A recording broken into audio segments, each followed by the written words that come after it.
Jy moet oplet hoe sy hart is. Hoe voel hy oor my?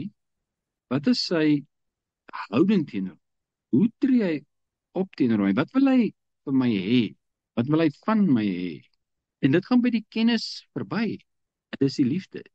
Die liefde is by die kennis verby. En ek kom agter, die skrif sê, hy bedink goeie dinge oor my en nie wat sleg is nie. En ek sit dit op my yskas en ek gaan sê dit elke dag vir my en ek hoop dit gaan met my goed gaan. Totdat dit aan my geopenbaar word en ek sien, maar dis die hart van die Almagtige. Hy bedink goeie dinge oor my, nie wat sleg is nie. Maar ek ervaar dit nie noodwendig elke dag nie. As ek kyk na Israel wat uit Egipte uitgelei word, gered word, verlos word. Hoekom doen Vader dit?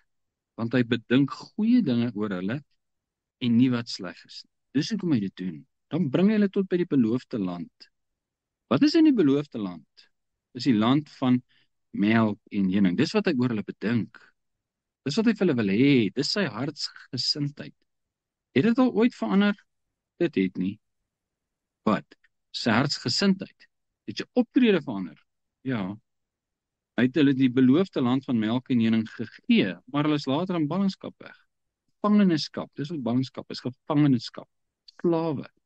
As jy in ballingskap weggaan, word jy daai land na waar jy weggevoer word as 'n slaaf. Nou waar is sy goedheid en guns nou? Want ons ken nou die geskiedenis en weet hoe dit gebeur het. Maar die woorde van God bedink goeie dinge oor julle en nie wat sleg is nie, is juis oor Juda en Benjamin uitgespreek tydens hulle ballingskap in Babylon. Hulle is slawe, hulle is in 'n vreemde land, hulle is weggevoer. Hulle het geen sê daar waar hulle is nie. En die woord van die profeet kom na hulle toe, terwyl hulle daar is. Jeremia, hy sê vir hulle, bou huise, lê landerye uit, kry kinders, lewe daar, want julle gaan nog 70 jaar daar wees. Maar terwyl julle daar is julle God met julle, hy is daar. En onthou, hy bedink goeie dinge oor julle en nie wat sleg is nie. Ok, nou ons wil nou nie die Glory Kerk rigting inslaan en sê, kan nou net ontvang nie. Hoor sy hart, verstaan sy hart teenoor ons. Hoe voel hy? Wat wil hy vir ons? Hy wil vir ons die land van melk en honing, maar ongelukkig kan ons dit nie hanteer nie. En dit het Moses al vir die volk gesê. Hy het gesê, julle gaan nie ingaan. En die heil, die voorspoed, gaan julle vooruitgaan. Julle vyande gaan God net verdryf. Julle oeste gaan net suksesvol wees, maar julle gaan God vergeet. Julle gaan huise bou, groot huise, en suksesvol wees, en julle gaan God vergeet. Het God verander? Hy kan nie verander nie. Sy gesindheid teenoor hulle is altyd, ek wil vir julle net die beste, ek wil vir julle goed, maar ongelukkig is van die wêreld vir ons nie kan nie. Nou weer eens wat ek nou probeer sê is nie, dit gaan met ons goed gaan nie, dis wat ek sê nie, ek sê hoor sy hart. Verstaan, ten spyte van ons omstandighede, ten spyte van jou persoonlike omstandighede, is dit sy hart. Nou gaan dit nie noodwendig uitwerk in hierdie wêreld wat ons is nie. Ons is nou in Suid-Afrika, ons is omtrent ballinge in ons eie land, en baie mense kry baie swaar. God my vergeet, het sy gesindheid oor my verander? Nee, het nie. As jy nou in die buiteland iewerster is, as jy nou in Australië is, Australianers, hulle sien ook net donker wolke.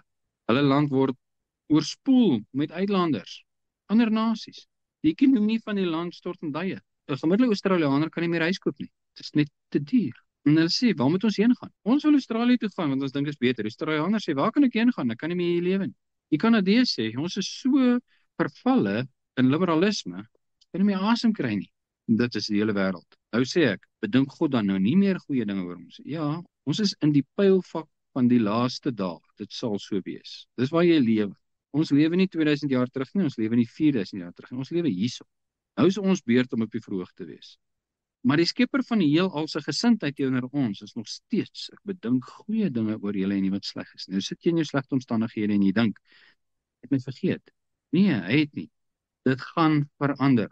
En nou dink ons altyd kortsigtig. Ok, hierdie jaar, volgende jaar. Nee, dalk nie terwyl jy in hierdie koninkryk is nie. Jy gaan dalk hier tot die einde toe waar kry, soos Paulus. Hy was in die tronk tot op die einde. Johannes, waar was hy? Hy was op 'n eiland, gevange. Het hulle gesê, ek moet hier uit, ek soek verlossing? Nee, hulle het gesê, wat kan ek nog in die koninkryk doen terwyl ek hier is? Maar dit gaan verander. Wanneer? As die koning kom, gaan dit verander. Wat gaan gebeur? Ek bedink goeie dinge oor julle en nie wat sleg is nie. En ons het 'n ewigheid van goeie dinge. Is dit nie iets om na uit te sien?